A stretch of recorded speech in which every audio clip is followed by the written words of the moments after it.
Hello my dear ಸ್ನೇಹಿತರೆ, welcome to motivational channel. ನಾನು ನಿಮ್ಮ ಯಶೋಧ ಆರ್. ಸ್ನೇಹಿತರೆ, ಜನ ಮರುಳೋ ಜಾತ್ರೆ ಮರುಳೋ ಅನ್ನೋ ಮಾತು ಅಕ್ಷರ ಸಹ ಸತ್ಯ. ಈ ಮಾತನ್ನು ಇವಾಗ ಯಾಕೆ ಹೇಳ್ತಾ ಇದ್ದೀನಿ ಅಂದರೆ, ಇವಾಗ ನಾನು ಹೇಳ್ತಕ್ಕಂತಹ ಈ ವಿಡಿಯೋದಲ್ಲಿ ಈ ಮಾತು ಸೂಕ್ತ ಅಂತ ಅನ್ಸುತ್ತೆ. ಪ್ರಯಾಗರದಲ್ಲಿ ನಡೆದಿರ್ತಕ್ಕಂತಹ ಈ ಮಹಾಕುಂಭ ಮೇಳವನ್ನು ನೀವು ಈಗಾಗಲೇ ಗಮನಿಸಿರ್ತೀರ. ಇದು ಜನವರಿ 13ನೇ ತಾರೀಕಿಗೆ ಆರಂಭವಾಯಿತು, ಫೆಬ್ರವರಿ 26ನೇ ತಾರೀಕಿಗೆ ಮುಕ್ತಾಯ ಆಗುತ್ತೆ. ಇದು 144 ವರ್ಷಗಳಿಗೊಮ್ಮೆ ಬರ್ತಕ್ಕಂತಹ ಮಹಾಕುಂಭ ಮೇಳ. ಈ ಕಾಲಘಟ್ಟದಲ್ಲಿ ಬಹುಶಃ ನಾವು ಇದೀವಿ ಅಂತ ಅಂದರೆ ಇದು ಪುಣ್ಯವಾದ ಮಾತೆ. ಸೊ ಇದು ಹಿಂದೆ ನಡೆದಿರ್ತಕ್ಕಂತಹ ಈ ಮಹಾಕುಂಭ ಮೇಳದಲ್ಲಿ ನಾವಿರಲಿಲ್ಲ. ಈ ಮುಂದೆ ನಡೀತಕ್ಕಂತಹ ಈ 144 ವರ್ಷ ಆದಮೇಲೆ ನಡೀತಕ್ಕಂತಹ ಈ ಮಹಾಕುಂಭ ಮೇಳದಲ್ಲಿ ಅವಾಗ ನಾವು ಬದುಕಿರಲ್ಲ. ಜನ ಇಂಥ ಒಂದು ಮಹಾಕುಂಭ ಮೇಳದಲ್ಲಿ ಅಲ್ಲಿ ಹೋಗಿ ಏನನ್ನ ತಿಳ್ಕೋಬೇಕು, ಏನನ್ನ ಕಲ್ತ್ಕೋಬೇಕು, ಏನನ್ನ ಪಡ್ಕೋಬೇಕು, ಅಲ್ಲಿ ಹೋಗಿ ಏನನ್ನ ಅನುಭವಿಸ್ಬೇಕು, ಅದನ್ನು ಪಕ್ಕಕ್ಕಿಟ್ಟು ಪಾಪ ಒಂದು ಹುಡುಗಿನ ವೈರಲ್ ಮಾಡಿ ಅದರಿಂದ ಆ ಹುಡುಗಿನ ಜೀವನದ ಕೂಡ ವ್ಯಥೆ ಮಾಡ್ತಾ ಇದ್ದಾರೆ. ಜನ ಮರುಳೋ ಜಾತ್ರೆ ಮರುಳೋ ಅನ್ನೋ ಹಾಗೆ ಈ ಹುಡುಗಿನ ವೈರಲ್ ಮಾಡ್ತಾ ಇದ್ದಾರೆ. ಸೊ ಈ ಮಹಾಕುಂಭ ಮೇಳದಲ್ಲಿ ವೈರಲ್ ಆಗಿರ್ತಕ್ಕಂತಹ ಹುಡುಗಿ ಯಾರು, ಆ ಹುಡುಗಿನ ಫೇಮಸ್ ಆಗಿದ್ದ ಹೇಗೆ, ಆ ಫೇಮಸ್ ಮಾಡಿದ್ದಂತಹ ವ್ಯಕ್ತಿ ಯಾರು, ಪ್ರತಿಯೊಂದನ್ನು ಕೂಡ ಈ ವಿಡಿಯೋದಲ್ಲಿ ಸಂಕ್ಷಿಪ್ತವಾಗಿ ನಿಮಗೆ ತಿಳಿಸ್ತಾ ಹೋಗ್ತೀನಿ. ದಯವಿಟ್ಟು ಈ ವಿಡಿಯೋನ ಎಲ್ಲೂ ಸ್ಕಿಪ್ ಮಾಡದೆ ಪೂರ್ತಿಯಾಗಿ ನೋಡಿ. ಯಾಕಂದರೆ ಒಂದು ಹೆಣ್ಣನ್ನು ಯಾವ ರೀತಿ ಅವರ ಜೀವನವನ್ನು ವ್ಯಥೆ ಮಾಡ್ತಾರೆ ಅನ್ನೋದು ಒಂದು ತುಣುಕನ್ನು ಈ ವಿಡಿಯೋದಲ್ಲಿ ತಂದಿದ್ದೀನಿ. ದಯವಿಟ್ಟು ವಿಡಿಯೋನ ಎಲ್ಲೂ ಸ್ಕಿಪ್ ಮಾಡದೆ ಪೂರ್ತಿಯಾಗಿ ನೋಡಿ. ಹಾಗೆ ನನ್ನ ಚಾನಲ್ನ ಇನ್ನೂ ಯಾರು ಸಬ್ಸ್ಕ್ರೈಬ್ ಆಗಿಲ್ಲ, ಹೊಸದಾಗಿ ಯಾರು ನೋಡ್ತಿದ್ದೀರಾ ನನ್ನ ಚಾನಲ್ನ, ದಯವಿಟ್ಟು ಸಬ್ಸ್ಕ್ರೈಬ್ ಆಗಿ ಅಂತ ಹೇಳ್ತಾ ಲೆಟ್ಸ್ ಕಮ್ ಗೈಸ್. ನಾನು ಈ ವಿಡಿಯೋದಲ್ಲಿ ಯಾವುದೋ ಒಂದು ಇನ್ಸ್ಟಾಗ್ರಾಮಲ್ಲಿ ವೈರಲ್ ಆಗಿರ್ತಕ್ಕಂತಹದ್ದಾಗಿರ್ಬೋದು, ಒಂದು ಯೂಟ್ಯೂಬಲ್ಲಿ ಫೇಮಸ್ ಆಗಿರತಕ್ಕಂತಹದ್ದನ್ನು ನಾನು ಚರ್ಚೆ ಮಾಡೋದಕ್ಕೆ ಬಂದಿಲ್ಲ. ಸೊ ಆ ಹುಡುಗಿ ಅನುಭವಿಸಿರ್ತಕ್ಕಂತಹ ನೋವೇನಿದೆ, ಆ ಕುಟುಂಬ ಅನುಭವಿಸಿರ್ತಕ್ಕಂತಹ ನೋವೇನಿದೆ, ಅದನ್ನು ತಿಳಿಸೋದಕ್ಕೆ ಈ ವಿಡಿಯೋದಲ್ಲಿ ಬಂದಿದ್ದೀನಿ. ಜನವರಿ 13ನೇ ತಾರೀಕು ಈ ಮಹಾಕುಂಭ ಮೇಳ ಪ್ರಯಾಗರದಲ್ಲಿ ಪ್ರಾರಂಭವಾಗುತ್ತೆ. ಈ ಮಹಾಕುಂಭ ಮೇಳಕ್ಕೆ ಕೋಟ್ಯಾಂತರ ಜನ ಬರ್ತಾರೆ. ಆ ಕೋಟ್ಯಾಂತರ ಜನರನ್ನೆಲ್ಲ ಪಕ್ಕಕ್ಕೆ ಇಡೋಣ. ಈ ಸ್ಪೆಷಲ್ ಏನಂತ ಅಂದರೆ, ಇಲ್ಲಿ ನಾಗ ಸಾಧುಗಳು, ಹಗೋರಿಗಳು, ಅನೇಕ ನಮ್ಮ ಕೈಗಳಿಗೆ ಸಿಗ್ತಕ್ಕಂತಹ ಅನೇಕ ಜನರು ಈ ಮಹಾಕುಂಭ ಮೇಳಕ್ಕೆ ಕೋಟ್ಯಾಂತರ ಜನ ಬರ್ತಾ ಇರ್ತಾರೆ. ಸೊ ಹೀಗೆ ಲಕ್ಷಾಂತರ ಜನಸಂಖ್ಯೆಯಲ್ಲಿ ನಾಗ ಸಾಧುಗಳಾಗಿರ್ಬೋದು, ಹಗೋರಿಗಳಾಗಿರ್ಬೋದು ಈ ಜಾಗಕ್ಕೆ, ಈ ಮಹಾಕುಂಭ ಮೇಳಕ್ಕೆ ಬರ್ತಾರೆ. ಅರ್ಥ ಮಾಡ್ಕೊಳ್ಳಿ, ಇಲ್ಲಿ ಈ ಜಾಗಕ್ಕೆ ಬಂದು ಅವರು ಕಠಿಣವಾದಂತಹ ತಪಸ್ಸನ್ನು ಮಾಡಲು ಊಟವನ್ನು ತ್ಯಜಿಸಿ ಮಾಂಸಾಹಾರಗಳನ್ನು ಮಾಡ್ತಕ್ಕಂಥವ್ರು, ಈ ಹೆಣಗಳನ್ನ ತಿಂತಕ್ಕಂಥವ್ರು ಪ್ರತಿಯೊಬ್ಬರು ಕೂಡ ಆ ಜಾಗಕ್ಕೆ ಬಂದಿರ್ತಾರೆ. ಅಂದರೆ ಬಹುಶಃ ನಿಮಗೆ ಅಲ್ಲಿ ಅರ್ಥ ಆಗಬೇಕು, ಅಲ್ಲಿ ಏನೋ ಒಂದು ನಡೆಯುತ್ತೆ ಅಂತ. ಅಲ್ಲಿರ್ತಕ್ಕಂತಹ ವಿಶೇಷತೆಯನ್ನು ತಿಳ್ಕೊಳ್ಳೋ ಬದಲು ತನ್ನ ಜೀವನಕ್ಕೆ ಏನೋ ಒಂದು ಸಾಗಾಣಿಕೆಯನ್ನು ಮಾಡ್ತಕ್ಕಂತಹ, ಏನೋ ಒಂದು ವಸ್ತುವನ್ನು ಮಾರಾಟ ಮಾಡ್ತಕ್ಕಂತಹ ಹುಡುಗಿ ಹಿಂದೆ ಹೋಗಿ ವೈರಲ್ ಆಗಿ ಇನ್ನೇನೋ ವಿಷಯಗಳನ್ನ ತಲೆಗೆ ತುಂಬಿಕೊಂಡು ಬರ್ತಾ ಇದ್ದೀರಾ. ಅಲ್ಲಿ ನಡೀತಕ್ಕಂತಹ ಒಂದು ವಿಶೇಷತೆಯನ್ನು, ಅಲ್ಲಿ ಏನು ನಡೀತಿದೆ, ಅಲ್ಲಿ ತಿಳುವಳಿಕೆ ಏನಿದೆ, ಅಲ್ಲಿ ವಿಶೇಷತೆ ಏನಿದೆ ಅನ್ನೋದನ್ನೆಲ್ಲ ಬಿಟ್ಟು ಬೇರೆ ಇನ್ನೇನೇನೋ ಕೂಡ ತಲೆಗೆ ಹಾಕೊಳ್ತಾ ಇದ್ದೀರಾ. ನನಗೆ ಇಲ್ಲಿ ಒಂದು ನೆನಪಾಗ್ತಿದೆ. ಏನಂತ ಅಂದರೆ, ಈ ಹಿಂದೆ ಪಿಕ್ಚರ್ ಇದೆ, ಒಂದು ದೇವರಾಜ್ ಮತ್ತು ಶ್ರುತಿ ಅವರು ಅಭಿನಯಿಸಿರ್ತಕ್ಕಂತಹ ದುರ್ಗಾ ಶಕ್ತಿ ಅನ್ನೋ ದೆವ್ವದ ಫಿಲಮು, ನಮ್ಮನ್ನೆಲ್ಲ ಹೆದರಿಸಿರ್ತಕ್ಕಂತಹ ಒಂದು ಪಿಕ್ಚರ್ ನೆನಪಾಗ್ತದೆ. ಅಲ್ಲಿ ಒಂದು ಚೆಲುವಿ, ಹೂ ಮಾರೋಳಕ್ಕಂತಹ ಒಂದು ಚೆಲುವಿ ಅನ್ನೋಳು ದೆವ್ವದ ಕ್ಯಾರೆಕ್ಟರ್ನ ಮಾಡಿರ್ತಾಳೆ. ಸೊ ಈ ಅಮ್ಮನ್ನು ನೋಡಿದಾಗ ನನಗೆ ಈ ಹುಡುಗಿ ನೆನಪಾಗ್ತು. ಸೊ ಈ ಹುಡುಗಿ ಬಂದು ಮೊನಾಲಿಸಾ ಬೋಸ್ತಾ, ಇವರು ಅಲೆಮಾರಿ ಜನಾಂಗದವರು. ಇದು ಮಧ್ಯಪ್ರದೇಶದ ಇಂಡೋರ್ ಏನೋ ಪ್ರದೇಶದಲ್ಲಿ ಬಂದಿದ್ದೀನಿ ಅಂತ ಈ ಹುಡುಗಿ ಹೇಳುತ್ತೆ. ಆದರೆ ಇಂಡೋರ್ ಅಲ್ಲ, ಮಧ್ಯಪ್ರದೇಶದ ಮಹೇಶ್ವರ ಅನ್ನೋ ಸಿಟಿ ಒಂದು ಏರಿಯಾದಿಂದ ಬಂದಿರತಕ್ಕಂಥದ್ದು. ಈ ಥರ ಯಾಕೆ ಹೇಳುತ್ತೆ ಈ ಹುಡುಗಿ ಅಂತ ಅಂದರೆ, ಮಹೇಶ್ವರ ಅಂತ ಹೇಳಿದ್ರೆ ಅದು ಎಲ್ಲಿ ಬರುತ್ತೆ, ಹೇಗೆ ಅಂತೆಲ್ಲ ಕೇಳ್ತಾರೆ. ಆಲ್ಮೋಸ್ಟ್ ಇಂಡೋರ್ ಅಂತ ಹೇಳಿದ್ರೆ ಎಲ್ಲರಿಗೂ ಗೊತ್ತಾಗುತ್ತೆ ಅನ್ನೋ ಇಂಟೆನ್ಷನ್ನಿಂದ ಮಧ್ಯಪ್ರದೇಶದ ಇಂಡೋರ್ ಅನ್ನೋ ಆನ್ಸರ್ನ ಹುಡುಗಿ ಹೇಳುತ್ತೆ. ಇಂಡೋರ್ ಸಾವಿರಾರು ಕಿಲೋಮೀಟರ್ನಲ್ಲಿ ಇರ್ತಕ್ಕಂತಹ ಒಂದು ಊರು. ಆ ಊರಿಂದ ಈ ಹುಡುಗಿ ಜಸ್ಟ್ ಒಂದು ರುದ್ರಾಕ್ಷಿ ಮಾಲೆನ ಮಾರೋದಕ್ಕೆ ಬರುತ್ತಾ? ನೋ. ಇಲ್ಲಿ ಈ ಪ್ರಯಾಗರದಲ್ಲಿ ಇವರ ತಾತನ ಮನೆ ಇದೆ. ಅಂದರೆ ಇವರು ರುದ್ರಾಕ್ಷಿಯನ್ನ ಮಾಡ್ತಕ್ಕಂತಹ ಒಂದು ಸಂದಾಯದವರು.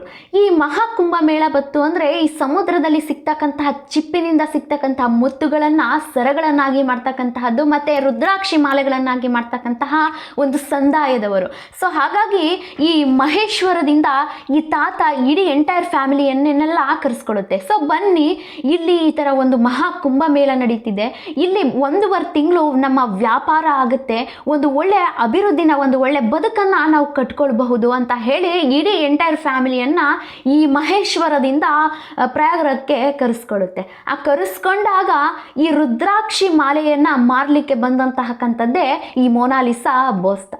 ಸೊ ಈ ಮಹಾ ಕುಂಭ ಮೇಳದಲ್ಲಿ ಈ ಮೊನಾಲಿಸಾ ಬೋಸ್ನ ನನ್ನನ್ನು ಫೇಮಸ್ ಮಾಡಿ ವೈರಲ್ ಮಾಡಿ ಅಂತ ಕೇಳ್ಕೊಂಡಿಲ್ಲ.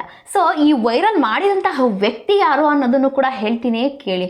ಸೊ ಈ ಹುಡುಗಿ, ಆ ವೈರಲ್ ಮಾಡಿರ್ತಕ್ಕಂತಹ ವ್ಯಕ್ತಿ ಈ ಹುಡುಗಿಯ ಕಣ್ಣುಗಳನ್ನು ನೋಡಿ ಅಂತ ಒಂದು ವಿಡಿಯೋ ಮಾಡಿ ವೈರಲ್ ಮಾಡಿದ್ದಾನೆ.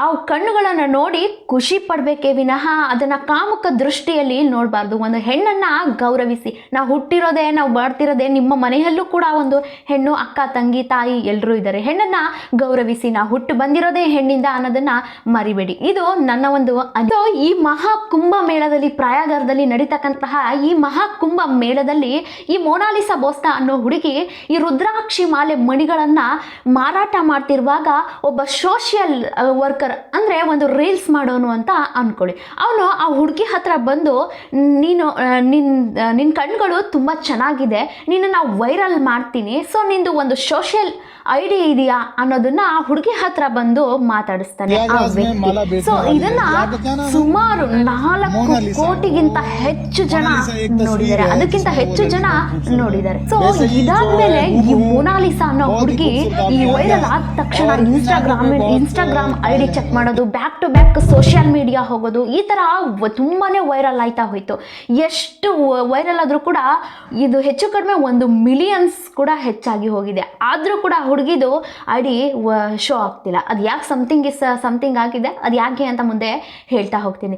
ಸೊ ಇದಕ್ಕಿಂತ ಮುಂಚೆ ಈ ಹುಡುಗಿಗೆ ರುದ್ರಾಕ್ಷಿ ಮಾಲೆಯ ಬಿಸ್ನೆಸ್ ತುಂಬಾನೇ ಚೆನ್ನಾಗಿ ಆಗ್ತಾ ಇತ್ತು. 500ನೋ 1000ನೋ ಕೊಟ್ಟು ಎಲ್ಲರೂ ತಗೊಳ್ತಾ ಇದ್ರು. ಸೊ ಆ ಮಹಾ ಕುಂಭ ಮೇಳಕ್ಕೆ ಬರ್ತಕ್ಕಂಥವರೆಲ್ಲ ಈ ಮೊನಾಲಿಸಾ ಯಾರಿದ್ದಾರೆ, ಇಲ್ಲಿ ರುದ್ರಾಕ್ಷಿ ಮಾಲೆ ಮಾರ್ತಕ್ಕಂತಹ ಮೊನಾಲಿಸಾ ಯಾರು ಅಂತ ಅವ್ರ ಹತ್ರ ಹೋಗೋದು, ಮಾತಾಡ್ಸ್ತಕ್ಕಂತಹದ್ದು, ಸೆಲ್ಫಿ ತಗೊಳ್ತಕ್ಕಂತಹದ್ದು, ಸೊ ಇನ್ಸ್ಟಾದಲ್ಲಿ ಹಾಕ್ತಕ್ಕಂಥದ್ದು, ನಾನಾ ರೀತಿ ಸೋಷಿಯಲ್ ಮೀಡಿಯಾದಲ್ಲಿ ತುಂಬಾ ರೀತಿ ವೈರಲ್ ಮಾಡ್ತಕ್ಕಂತಹದ್ದು. ಇದು ತುಂಬಾನೇ ಆ ಹುಡುಗಿಗೆ ವ್ಯಾಪಾರಕ್ಕೆ ತುಂಬ ಕೊರತೆ ಬಂತು. ಸೊ ಹೀಗೆ ಹೇಗೆ ಟ್ರೆಂಡ್ ಆಯಿತು, ಹೀಗೆ ವೈರಲ್ ಆಯಿತು, ಈ ಮೊನಾಲಿಸಾ ಅನ್ನೋ ಬೋಸ್ತಾ ಹುಡುಗಿ ರುದ್ರಾಕ್ಷಿ ಮಾಲೆನ ಮಾರೋದಕ್ಕೆ ತುಂಬಾ ಕಷ್ಟ ಆಯಿತು. ಈ ಬಾಲಿವುಡ್ ಹೀರೋಯಿನ್ಸ್ ದೀಕ್ಷಾ ತಗೊಂಡ್ರು, ಈ ಥರ ಎಲ್ಲ ಟ್ರೆಂಡ್ ಆದರೆ ಈ ಸೋಷಿಯಲ್ ಮೀಡಿಯಾದಲ್ಲಿ ಈ ಮಹಾ ಕುಂಭ ಮೇಳ ನಡೀತಕ್ಕಂತಹ ಜಾಗದಲ್ಲಿ ಈ ಹುಡುಗಿಯನ್ನೇ ವೈರಲ್ ಮಾಡಿದ್ರು. ಯಾರೊಬ್ಬರು ಬರಲಿ ಈ ಮಹಾ ಕುಂಭ ಮೇಳಕ್ಕೆ, ನೀವು ಮೊನಾಲಿಸಾ ಅಲ್ವಾ, ಸೆಲ್ಫಿ ಕೊಡಿ.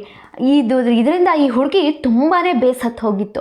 ಈ ಇನ್ಸ್ಟಾಗ್ರಾಮಲ್ಲಾಗಿರ್ಬೋದು, ಅನೇಕ ಸೋಷಿಯಲ್ ಮೀಡಿಯಾದಲ್ಲಾಗಿರ್ಬೋದು, ಅನೇಕ ರೀತಿ ಈ ಸೆಲ್ಫಿ ಕೊಡಿ, ನಿಮ್ಮ ಕಣ್ಗಳು ಚೆನ್ನಾಗಿದ್ದಾವೆ, ನಮ್ಮ ಯೂಟ್ಯೂಬ್ಗೆ ವಿಡಿಯೋ ಕೊಡಿ, ನಮ್ಮ ಇನ್ಸ್ಟಾಗ್ರಾಮ್ಸಲ್ಲಿ ರೀಲ್ಸ್ ಕೊಡಿ, ಈ ಥರ ತುಂಬಾ ಆ ಹುಡುಗಿಗೆ ಹೊಟ್ಟೆ ಉರಿಸ್ಬಿಟ್ರು. ಆ ಹೊಟ್ಟೆ ಉರಿಸಿ ತುಂಬಾ ಬೇಸತ್ತು ಹೋಗಿತ್ತ ಹುಡುಗಿ.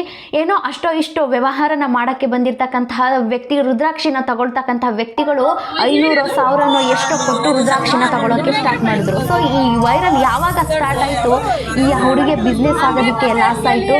ಸೊ ಇದರಿಂದ ತುಂಬ ಬೇಸತ್ತು ಈ ಹುಡುಗಿ ಇದಾಗಿತ್ತು ಈ ವೈರಲ್ ಮಾಡಿಸಿದ್ದೆ. ಇದಾದಮೇಲೆ ಮನೆಯವರು ಹುಡುಗಿ ರಕ್ಷಣೆಗೋಸ್ಕರ ಮುಖಕ್ಕೆ ಮಾಸ್ಕ್ ಮತ್ತು ಒಂದು ಕವರ್ ಆಗ್ತಕ್ಕಂತಹ ಸ್ವೆಟರ್ ಗೌಸನ್ನು ಹಾಕಿ ಈ ಒಂದು ರುದ್ರಾಕ್ಷಿ ಮಾಲೆನ ಮಾರೋದಕ್ಕೆ ಕಳಿಸ್ತಾರೆ. ಹೇಗೋ ಕಷ್ಟಪಟ್ಟು ಆ ಹುಡುಗಿ ಒಂದು ರುದ್ರಾಕ್ಷಿ ಮಾಲೆನ ಮಾರ್ತಕ್ಕಂಥ ಸಂದರ್ಭದಲ್ಲೂ ಕೂಡ ಒಂದು ಬ್ರಿಲಿಯಂಟ್ ಇದ್ದಾರೆ ನಮ್ಮ ಇಂಡಿಯಾದಲ್ಲಿ. ಅಂದರೆ ಆ ಕಣ್ಣನ್ನು ನೋಡಿಬಿಟ್ಟು ನೀವು ಮೊನಾಲಿಸಾ ಅಲ್ವಾ ಅಂತ ಐಡೆಂಟಿಫೈ ಮಾಡಿ ನಮ್ಮ ಯೂಟ್ಯೂಬ್ಗೆ ವಿಡಿಯೋ ಮಾಡಿ ಅಥವಾ ಇನ್ಸ್ಟಾಗೆ ನನಗೆ ರೀಲ್ಸ್ ಕೊಡಿ ಅಥವಾ ಒಂದು ಸೆಲ್ಫಿ ಕೊಡಿ, ಈ ಥರ ತುಂಬಾ ಹೊಟ್ಟೆ ಉರಿಸ್ತಿದ್ರು. ಆ ಟೈಮಲ್ಲಿ ಕೆಲವೊಂದು ಎಲ್ಲರೂ ಈ ಬಾಲಿವುಡ್ ಸ್ಟಾರ್ಸ್ ಎಲ್ಲ ಬಂದರೆ ಸೆಲ್ಫಿ ತಗೊಳ್ಳೋದಕ್ಕೆ ಮುಗಿ ಬೀಳ್ತಾರಲ್ಲ, ಆ ಥರ ಈ ಸೋಷಿಯಲ್ ಮೀಡಿಯಾದಲ್ಲಿ ಆ ಮಹಾಕುಂಭ ಮೇಳ ಏನು ನಡೀತಿದೆ, ಆ ವಿಚಾರ ಏನು ಅಂತ ತಿಳ್ಕೊಳಕ್ಕೆ ಬಂದವರೆಲ್ಲ ಈ ಹುಡುಗಿಯ ವೈರಲ್ ಕಡೆ ಹೋಗ್ತಾ ಇದ್ರು, ಟರ್ನ್ ಓವರ್ ಆಗ್ತಾ ಇದ್ರು ಈ ಹುಡುಗಿಯ ಕಡೆ. ಆ ಹುಡುಗಿ ಮುಖದ ಮೇಲೆ ಬಂದು ಮೊಬೈಲ್ನ ಒಂದು ಸೆಲ್ಫಿಗೆ ಅಂತ ಕೇಳ್ತಿದ್ದಾಗ ಆ ಹುಡುಗಿ ಕೋಪದಿಂದ ಆ ಮೊಬೈಲನ್ನು ಎಸ್ದು ಬಿಡುತ್ತೆ. ಸೊ ಇದರಿಂದ ತುಂಬ ಬೇಸತ್ತಾಗ ಈ ಹುಡುಗಿ ಮನೆಯವ್ರಿಗೆ ಏನು ಮಾಡ್ತಾರೆ ಅಂದರೆ ಹುಡುಗಿನ ರಕ್ಷಣೆಗಾಗಿ ಮನೇಲಿ ಇರಿಸ್ತಾರೆ. ಸೊ ಈ ಮಧ್ಯಪ್ರದೇಶದ ಮಹೇಶ್ವರಕ್ಕೆ ಕರ್ಕೊಂಡು ಹೋಗಿದ್ರು ಅನ್ನೋ ಒಂದು ಸುದ್ದಿ ಬಂತು. ಆದರೆ ಈ ಕ್ಷಣದವರೆಗೂ ಕೂಡ ಇಡೀ ಕುಟುಂಬವೇ ತಮ್ಮ ಜೀವನವನ್ನು ಕಟ್ಕೊಳ್ಳೋದಕ್ಕೆ, ಬದುಕನ್ನು ಕಟ್ಕೊಳ್ಳೋದಕ್ಕೆ ಒಂದು ಮಾರಾಟವನ್ನು ಮಾಡ್ತಾ ಇರೋದ್ರಿಂದ, ಇಲ್ಲೇ ಇರೋದ್ರಿಂದ ಮನೆಯಲ್ಲೇ ಆ ಹುಡುಗಿನ ರಕ್ಷಣೆ ಮಾಡ್ತಾ ಇದ್ದಾರೆ. ಸೊ ಕೆಲವೊಂದು ಕಿಡಿಗೇಡಿಗಳು, ಕಾಮುಕಗಳು, ದುಷ್ಕರ್ಮಿಗಳು ಕಿತ್ತೋದು ನನ್ನ ಮಕ್ಕಳುಗಳು ನಿನ್ನನ್ನು ನಾವು ಕರೆದಿದ್ದ ಜಾಗಕ್ಕೆ ನೀವು ಬರಲಿಲ್ಲ ಅಂತ ಅಂದರೆ ಒಂದು ಕೊಲೆ ಮಾಡ್ತೀವಿ ಅಥವಾ ನಿನ್ನ ಕರ್ಕೊಂಡು ಹೋಗ್ತೀವಿ ಅಂತ ಬೆದರಿಕೆ ಹಾಕ್ತಾ ಇದ್ದಾರಂತೆ. ಸೊ ಇಲ್ಲಿ ನಾನು ಈ ವಿಡಿಯೋದಲ್ಲಿ ಹೇಳೋದು ಇಷ್ಟೇ, ಒಂದು ಹೆಣ್ಣಿಗೆ ಗೌರವ ಕೊಡ್ರಿ ಅಪ್ಪ. ಒಂದು ನಿಮ್ಮ ಹುಟ್ಟಿಸಿರ್ತಕ್ಕಂತಹ ಅಪ್ಪ ಅಮ್ಮನ್ನ ನೋಡ್ರಿ, ನಿಮ್ಮ ಮನೆಯಲ್ಲಿ ಅಕ್ಕ ತಂಗಿಯರು ಇರ್ತಾರೆ, ಅವ್ರಿಗೆ ಬೆಲೆ ಕೊಡಿ. ಒಂದು ಹೆಣ್ಣಿಗೆ ಬೆಲೆ ಕೊಟ್ಟಾಗ ಹೆಣ್ಣಿಂದನೇ ಒಂದು ಸೃಷ್ಟಿ ನಿಮ್ಮ ಬದುಕು. ಒಂದು ಹೆಣ್ಣಿಲ್ಲ ಅಂದರೆ ನೀವು ಏನನ್ನ ಬದುಕ್ತೀರಾ, ಹೇಗೆ ನೀವು ಸೃಷ್ಟಿ ಆಗ್ತೀರಾ? ಹಾಗೆ ದಯವಿಟ್ಟು ಒಂದು ಹೆಣ್ಣನ್ನು ಒಂದು ಗೌರವ ಕೊಡಿ. ನಿಮ್ಮ ಗುರುಗಳು, ನಿಮ್ಮ ತಂದೆ ತಾಯಿ ಕಲಿಸಿರ್ತಕ್ಕಂತಹ ಸಂಸ್ಕಾರ, ಸಂಸ್ಕೃತಿ ಇದೇನಾ? ನಿಮ್ಮ ಜೀವನದಲ್ಲಿ ಒಂದು ಒಳ್ಳೆ ರೀತಿ ಬದುಕನ್ನು ಮಾಡೋದಕ್ಕೆ ನೀವು ಒಂದು ಸ್ಟಾರ್ಟ್ ಮಾಡಿದ್ರಿ ಅಂದರೆ ಖಂಡಿತವಾಗಿಯೂ ಕೂಡ ಅದು ಯಾವುದಾದ್ರೂ ಒಂದು ರೀತಿ ಕೈ ಹಿಡಿಯುತ್ತೆ. ಈ ರೀತಿ ದುಷ್ಕರ್ಮಗಳನ್ನೆಲ್ಲ ಬಿಟ್ಟು ಒಂದು ಒಳ್ಳೆ ರೀತಿ ಜೀವನವನ್ನು ನಡೆಸಿ. ಆ ಜೀವನ ಒಂದು ಇರೋ 3 ದಿನದ ಬದುಕಲ್ಲಿ ಒಂದು ಜೀವನ ಒಂದು ಒಳ್ಳೆ ರೀತಿ, ಒಂದು ಎಷ್ಟು ಜನರ ಬಾಯಲ್ಲಿ ಒಳ್ಳೆ ರೀತಿಯಾಗಿ ಉಳ್ಕೊಳ್ತೀವಿ ಅನ್ನೋದೇ ಈ ಬದುಕಲ್ಲಿ ಇಷ್ಟು ಒಂದು ಇರ್ತಕ್ಕಂತಹ ನಮ್ಮ ಜೀವನದ ಬದುಕು. ಸೊ ಈ ಒಂದು ವೈರಲ್ ಆಗಿರ್ತಕ್ಕಂತಹ ಒಂದು ವಿಷಯಗಳನ್ನೆಲ್ಲ ಬಿಟ್ಟು ನಿಮ್ಮ ಬದುಕಲ್ಲಿ ಏನಾಗ್ತಿದೆ, ಸೊ ತುಂಬಾ ನೋವು ಅನುಭವಿಸ್ತಿದೆ ಆ ಫ್ಯಾಮಿಲಿ. ನನ್ನನ್ನೇನು ಫೇಮಸ್ ಮಾಡಿ ವೈರಲ್ ಮಾಡಿ ಅಂತ ಬಂದಿತ್ತ ಹುಡುಗಿ? ಇಲ್ಲ, ಅವ್ರಿಗೆ ಬಿಸ್ನೆಸ್ಗೆ ತೊಂದರೆ ಆಗ್ತಿದೆ, ಅವ್ರಿಗೆ ಓಡಾಡೋದಕ್ಕೆ ತೊಂದರೆ ಆಗ್ತಾ ಇದೆ, ಅವ್ರ ಜೀವನ ಮಾಡೋದಕ್ಕೆ ಟೋಟಲಿ ತೊಂದರೆ ಆಗ್ತಿದೆ. ದಯವಿಟ್ಟು ಇಂಥವರೆಲ್ಲ ಒಂದು ಒಳ್ಳೆ ರೀತಿ ಬದುಕನ್ನು ಮಾಡಿ ಅಂತ ಹೇಳ್ತಾ, ಐ ಹೋಪ್ ನಿಮಗೆ ವಿಡಿಯೋ ಇಷ್ಟ ಆಗಿದ್ರೆ ದಯವಿಟ್ಟು ಒಂದು ಲೈಕ್ ಮಾಡಿ. ಹಾಗೆ ಈ ಮಹಾಕುಂಭ ಮೇಳದ ಬಗ್ಗೆ ಇನ್ನೂ ಹೆಚ್ಚಿನದಾಗಿ ಈ ವಿಡಿಯೋ ಮಾಡ್ತೀನಿ. ನೆಕ್ಸ್ಟ್ ಒಂದು ವರದಿನ ತೊಗೊಂಡು ಬರ್ತೀನಿ. ನೆಕ್ಸ್ಟ್ ವಿಡಿಯೋದಲ್ಲಿ ಸಿಗೋಣ. ಅಲ್ಲಿವರೆಗೂ ನಮಸ್ಕಾರ.